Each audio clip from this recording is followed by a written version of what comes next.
So one of the common faults that we alluded to in our setup is having the hips too low. And this kind of manifests, or we can see this visually if we look at the shin angle. Now, this is a great squat position, but remember, squatting tends to be a little bit more anterior or quadriceps dominant. And not to get into the weeds here about muscle firing, but in general, we are looking to use the deadlift as a posterior chain dominant movement.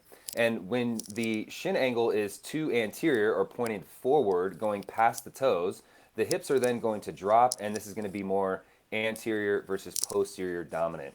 And what this is also going to do is affect the line of pull for the bar. You're going to see here that the shoulders are behind the bar.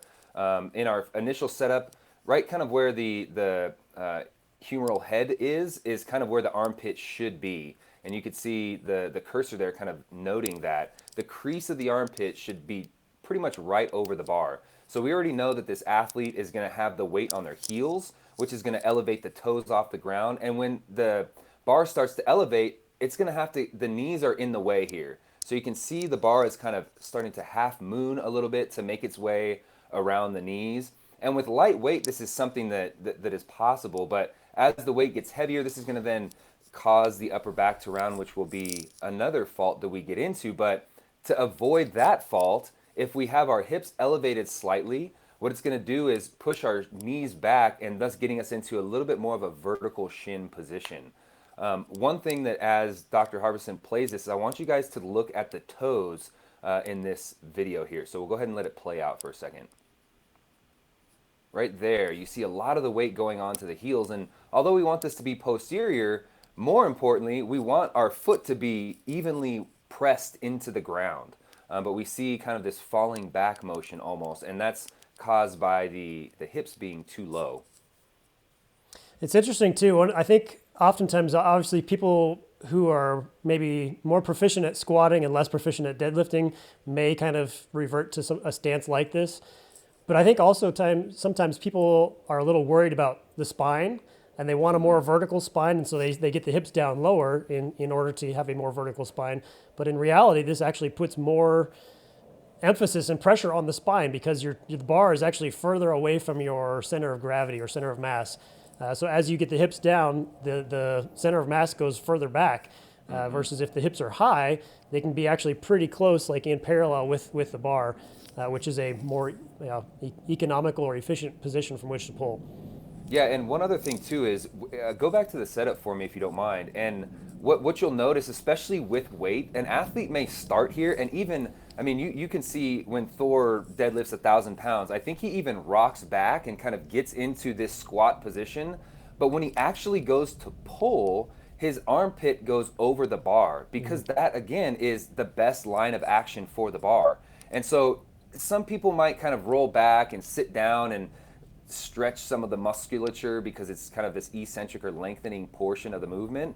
But when they actually go to pull, we have to get the knees out of the way. And so essentially what setting up with that more vertical shin is doing is just getting you into the right position from the beginning rather than waiting until there's this heavy load that you're trying to lift and it's forcing you into the better position.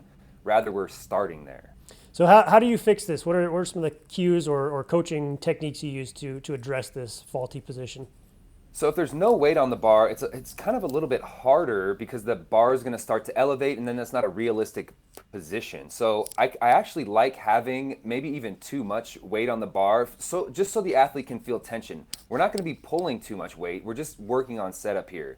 But in an effort for them to kind of feel where their hips and knees and shins and ankles and all these different joints should be, I like having them with some resistance on the bar that's going to not allow them to just kind of stand up and manipulate the bar any way they want. So I'd start with a little bit of resistance there, but then from here, I just have them push their knees back. And I just tell them, start to extend their knees. And in doing so, it's automatically going to elevate the hips a little bit higher. For whatever reason, I don't make much comment about the hips personally. I focus more on the knees, and I'm letting them know, hey, your shins need to be vertical. So to do that, straighten your legs a little bit, and that's going to get your knees out of the way of the bar when you go to pull. Yeah, I think this all comes back to a setup issue. And so if you coach that same type of setup, if you look specifically here, look how far forward the bar is over my toes here.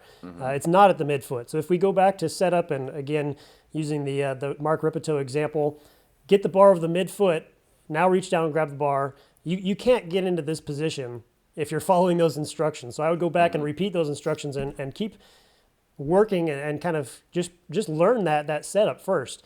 Like I said, you won't be able to get into this depth of position without your shins pushing the bar forward from that basic setup position that we started from.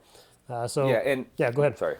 I was going to say, we've talked about in the previous squat video the mechanical, emotional, and tactile feedback here, or cueing.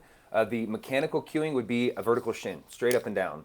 The emotional would be, hey, make sure that the barbell is over your shoelaces or over the knot of your shoelaces. And then the tactile would be putting your hand basically in front of the bar, or where that end point is that you want them to be. Put your hand there so that as their knee runs up against it, they know they've hit their last resistance. Remember, I don't want to go behind them and kind of pull their hips up or push their knees back. I want them to figure out the tactile component of this. So I'm just going to be getting in the way of them during their setup. I like that. Yeah, you can jerry rig this however you want. You could put something in front of the plates on the ground so they can't move forward, and then have like a chalk line on the mat or something to mark where their foot should be as they're learning this. There's a lot of different ways you can do that. You could use a verbal cue of hips up. There's a lot of ways to do that, but I think they're all kind of, the end goal is the same for all of those. So again, something to be looking for, making sure the hips are not too low, and how to fix that and address it. So we'll get into some of the other issues, such as hips too high, next.